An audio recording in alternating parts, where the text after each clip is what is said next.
Noong umaga ng Oktubre 17, 2016, isang tahimik na bahay sa Davidson, Sydney, Australia ang naging sentro ng isang pangyayaring ikinagulat ng buong komunidad. Nang araw na iyon, napilitan ang mga awtoridad na pumasok sa loob ng bahay matapos makatanggap ng tawag para magsagawa ng welfare check. Ngunit ayon sa ulat, ilang minuto pa lamang ang lumilipas mula nang makapasok ang mga pulis ay agad silang lumabas na halos mangiyak-ngiyak. May nakita sila sa loob na hindi nila inaasahan. Isang buong pamilya ang natagpuang wala ng buhay. Paano nauwi sa ganitong trahedya ang isang pamilyang kilala ng mga kapitbahay bilang tahimik at mapagmahal? Pero bago po ang lahat, baka pwedeng pa-like ang video na ito dahil napakalaking bagay na ito sa aming content creators at mangyaring mag-comment sa baba kung taga saang lugar ka para malaman namin saan umaabot ang ating mga video. Maraming salamat po. Upang maintindihan ang nangyari, kailangang balikan ang kwento ng pamilya Manrique. Si Maria Claudia ay ipinanganak noong 1973 sa Bogota, Colombia. Habang nag-aaral siya ng law sa kolehiyo, muli niyang nakasama ang kanyang kababata na si Fernando Manrique. Matagal na silang magkakilala, ngunit sa panahong iyon ay mas naging malalim ang kanilang ugnayan. Habang abala si Maria sa pag-aaral upang maging abogado, si Fernando naman ay dumaan sa iba't ibang trabaho. Naging bahagi siya ng army sa isang panahon at nagtrabaho rin sa advertising. Kalaunan ay pinili niyang pumasok sa larangan ng information technology dahil mas maganda ang oportunidad doon. Pagkatapos makapagtapos sa law school, nakapasa si Maria sa bar exam at naging ganap na abogado. Sa panahong iyon ay matatag na rin ang relasyon nila ni Fernando kaya nagpasya silang magpakasal. Pareho silang may pangarap na mas magandang buhay kaya noong taong 2000 ay nagdesisyon silang lumipat sa Sydney, Australia gamit ang kanilang working visa. Para sa kanila, iyon ang pagkakataon upang magsimula ng bagong buhay at mas maayos na kinabukasan para sa pamilyang nais nilang buuin. Unti-unting naging maayos ang kanilang buhay sa Australia. Dahil sa magandang takbo ng kanilang trabaho at paninirahan, nagpasya silang maging Australian citizen noong January 2005. Sa parehong taon ay nakabili sila ng bahay sa Davidson, New South Wales na nagkakahalaga ng mahigit kalahating milyong Australian dollars. Para sa kanila, ang bahay na iyon ay simbolo ng kanilang pinaghirapan at bagong simula. Hindi nagtagal ay nadagdagan pa ang kanilang kasiyahan nang mabiyayaan sila ng mga anak. Noong May 2005 ay ipinanganak ang kanilang panganay na si Eliza. Dahil dito ay nagpasya si Maria na iwan muna ang kanyang trabaho bilang abogado upang tutukan ang pagpapalaki sa kanilang anak. Makalipas ang halos isang taon, ipinanganak naman ang kanilang bunso na si Martin. Habang lumalaki ang magkapatid, napansin ng mag-asawa na may kakaiba sa kanilang development. Kalaunan ay nalaman nilang pareho pala silang may kondisyon na non-verbal autism, kung saan nahihirapan silang magsalita at ipahayag ang kanilang sarili sa karaniwang paraan ng komunikasyon. Dahil dito, tuluyan nang iniwan ni Maria ang kanyang karera bilang abogado upang tutukan ang pangangalaga sa kanilang mga anak. Para sa kanya, mas mahalaga ang kapakanan ng mga bata kaysa sa anumang propesyon. Nang dumating ang panahon na maaari nang mag-aral sina Eliza at Martin, ipinasok sila ng mag-asawa sa St. Lucy's School upang matuto silang makihalubilo at magkaroon ng kumpiyansa sa sarili. Ayon sa mga guro, mahilig sa arts ang magkapatid. Madalas silang magpinta at gumawa ng mga creative na gawain sa klase. Si Eliza naman ay kilala sa hilig niyang sumayaw at kumanta. Upang masubaybayan ang kanilang kalagayan sa paaralan, nag-volunteer pa si Maria sa kantin ng eskwelahan. Sa paningin ng mga taong nakakakilala sa kanila, isa siyang ina na napakatatag at handang gawin ang lahat para sa kanyang mga anak.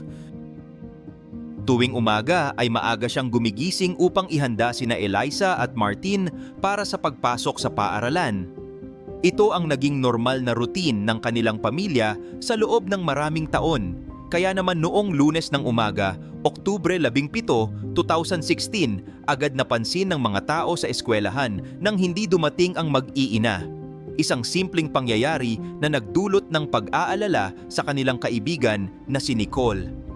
Sa puntong iyon, wala pang nakakaalam na ang tahimik na bahay ng pamilya Manrique ay nagtatago na pala ng isang pangyayaring magugulat ang buong komunidad. Matapos ang malagim na natuklasan sa loob ng bahay ng pamilya Manrique, mabilis na kumalat ang balita sa buong komunidad ng Davidson. Sa mga video na lumabas mula sa mga news coverage, makikita ang ilang kapitbahay na hindi mapigilan ang pag-iyak habang ikinukwento ang nangyari. Marami sa kanila ang mas lalong nasaktan nang maalala ang dalawang bata na sina Eliza at Martin. Para sa mga taong nakakakilala sa pamilya, halos hindi nila maisip kung paano natapos ang kwento ng mag-anak sa ganitong paraan. Sa mga unang araw pagkatapos ng insidente, nanatiling tahimik ang mga awtoridad. Kaunti lamang ang detalyeng ibinibigay nila sa publiko habang patuloy ang investigasyon. Ang karamihan sa mga ulat ay tungkol lamang sa pagdating ng mga kamag-anak mula Colombia na bumiyahe papuntang Australia upang alamin kung ano ang tunay na nangyari sa kanilang kapamilya. Makalipas ang halos 2 linggo, daan-daang tao ang nagtipon upang magbigay pugay sa pamilya. Doon ibinahagi ng mga kaibigan at kapitbahay kung gaano kabuti at kasipag ang mag-asawa. Kung pakikinggan ang kanilang mga kwento, parang isang huwarang pamilya ang larawan nina Maria at Fernando. Marami ang nagsabi na kahit may mga pagsubok sa buhay, tila mas nangingibabaw ang pagmamahal nila sa isa't isa at sa kanilang mga anak. Para sa ilang bagong mag-asawa sa komunidad, inspirasyon pa nga raw ang kanilang kwento. Ngunit habang tumatagal ang tahimik na investigasyon ng mga awtoridad, unti-unting nabasag ang imaheng iyon. Sa kalaunan, may mga detalyeng lumabas tungkol sa pagkatao ni Fernando na hindi alam ng karamihan. Ang mga impormasyong ito ay mula sa isang inquest investigation na isinagawa ng mga awtoridad sa Australia. Umabot ng mahigit 2 taon ang pagsusuri sa kaso at noong Mayo 2019 lamang inilabas ang mahigit 40 pahinang ulat tungkol sa mga pangyayari bago ang trahedya. Upang maintindihan ang mga natuklasan ng investigasyon, kailangang balikan ang buhay ni Fernando matapos silang lumipat sa Australia. Matapos niyang iwan ang trabaho sa advertising, nagpasya siyang mag-focus sa larangan ng information technology. Kalaunan ay naging empleyado siya ng Fuji Xerox, isang malaking kumpanya sa industriya ng IT. Kahit hindi siya mataas ang posisyon, sapat naman ang kanyang kinikita upang maging komportable ang pamumuhay ng kanilang pamilya. Ngunit nagbago ang sitwasyon noong 2013 dahil sa paghina ng negosyo ng kumpanya, napilitan ang management na magbawas ng mga empleyado. Isa si Fernando sa mga nawalan ng trabaho. Sa kabutihang palad, hindi siya matagal na nabakante dahil agad siyang natanggap sa Drake Business Logistics, isang consulting firm na may kinalaman din sa IT. Mas mababa ang sahod niya roon kumpara sa dati, ngunit kalaunan ay may dumating na oportunidad na muling nagbago sa kanyang karera.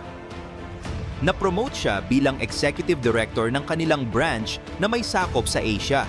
Kasama ng bagong posisyon ang mas mataas na sahod at mas malawak na responsibilidad. Nangangahulugan din ito na kailangan niyang bumiyahe sa iba't ibang bansa sa Asia ng halos 2 linggo bawat buwan. Sa paningin ng mga katrabaho niya sa Australia, si Fernando ay isang tahimik at medyo mahiyain na executive. Hindi siya gaanong palabiro at kadalasan ay nakatuon lamang sa trabaho. Ngunit ayon sa ilang ulat, nag-iiba raw ang kanyang kilos kapag siya ay nasa ibang bansa. Kapag nasa mga lungsod sa Asia tulad ng Vietnam, Thailand at Pilipinas, tila ibang tao ang lumalabas sa kanyang pagkatao. Ayon sa mga lumabas na impormasyon sa investigasyon, madalas siyang makita sa mga bar at nightclub tuwing nasa business trip. Doon umano niya nararanasan ang atensyon na hindi niya nakukuha sa ibang lugar. Sa paglipas ng panahon, nabuo ang isang lihim na bahagi ng kanyang buhay na hindi alam ng kanyang asawa. Sa loob ng maraming taon ay nagawa niyang itago ang mga bagay na ito. Habang nasa Australia siya, isa siyang asawa at ama na tila normal ang pamumuhay. Ngunit kapag nasa labas ng bansa, ibang imahe ang ipinapakita niya. Ang lihim na pamumuhay na ito ay nagpatuloy hanggang sa isang araw ay may dumating na dokumento sa kanilang bahay na tuluyang nagbago sa takbo ng kanilang pagsasama.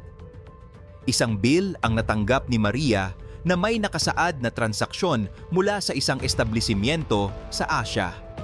Nang isearch niya ang pangalan ng lugar sa internet, doon niya nalaman na isa pala itong strip club. Mula roon ay nagsimula ang pagdududa na hindi na niya kayang balewalain. Habang lumalala ang tensyon sa kanilang tahanan, may isang pangyayari na lalo pang nagbukas ng mata ni Maria. Isang araw, habang nasa eskwelahan ang kanilang bunsong anak, bigla itong hinimatay. Agad siyang tinawagan ng paaralan. Sa gitna ng takot at pag-aalala, sinubukan niyang kontakin si Fernando, ngunit hindi nito sinagot ang kanyang mga tawag. Hindi iyon ang unang beses na naramdaman ni Maria na tila mag-isa lamang siyang humaharap sa mga problema ng kanilang pamilya. Dahil sa patuloy na pagod at galit, dumating ang puntong hindi na niya ito kayang tiisin. Sa huli, pinalayas niya si Fernando sa kanilang bahay. Sa tulong ng kaibigang si Nicole, nakipag-ugnayan si Maria sa National Disability Insurance Scheme o NDIS upang makahanap ng suporta para sa kanyang mga anak. Para kay Maria, iyon ang unang hakbang upang muling makapagsimula at mabigyan ng mas maayos na kinabukasan sina Eliza at Martin. Noong Setyembre, nagsumaite si Maria ng request sa ahensya. Pagdating ng Oktubre 2016, nakatanggap siya ng magandang balita. Pumayag ang NDIS na magpadala ng social worker na tutulong sa kanya ng 2.5 oras sa umaga at 2.5 oras sa hapon. Bukod pa roon, makakatanggap din siya ng pinansyal na tulong na nagkakahalaga ng humigit kumulang 25,000 Australian dollars para sa mga pangangailangan ng kanyang mga anak. Masaya niya itong ibinahagi sa mga kaibigan dahil pakiramdam niya ay unti-unti na siyang nakakabangon mula sa mga problema. Habang unti-unting nagiging maayos ang plano ni Maria para sa kanyang kinabukasan, kabaligtaran naman ang nangyayari kay Fernando. Sa lumabas na resulta ng investigasyon, pinaniniwalaan ng mga awtoridad na siya ang may pananagutan sa nangyari sa kanyang pamilya. Isa sa mga tinitingnang dahilan ay ang matinding problemang pinansyal na kinakaharap niya. Lumabas sa pagsusuri ng mga investigator na marami pala siyang utang. Ang ilan sa mga perang ginastos niya sa kanyang mga lihim na relasyon ay nanggaling sa kanyang mga credit card. Dahil dito, umabot sa libu-libong dolyar ang kanyang pagkakautang. May utang din siya sa gobyerno ng Australia dahil sa hindi pagbabayad ng tamang buwis. Kahit ang kanilang bahay ay hindi niya nababayaran ng maayos dahil interest lamang ang madalas niyang hulugan. Kung matutuloy ang kanilang paghihiwalay, posible pa siyang obligahin na magbigay ng alimony kay Maria at child support para kina Eliza at Martin. Ayon sa mga kalkulasyon ng mga investigator, maaari itong umabot sa humigit kumulang 36,000 dolyar bawat taon. Kapag isinama pa ang iba niyang utang at gastusin, malinaw na mas lalo siyang malulubog sa problemang pinansyal. Sa pagsusuri ng mga forensic investigator sa bahay, natuklasan na ang ginamit na paraan ay carbon monoxide gas.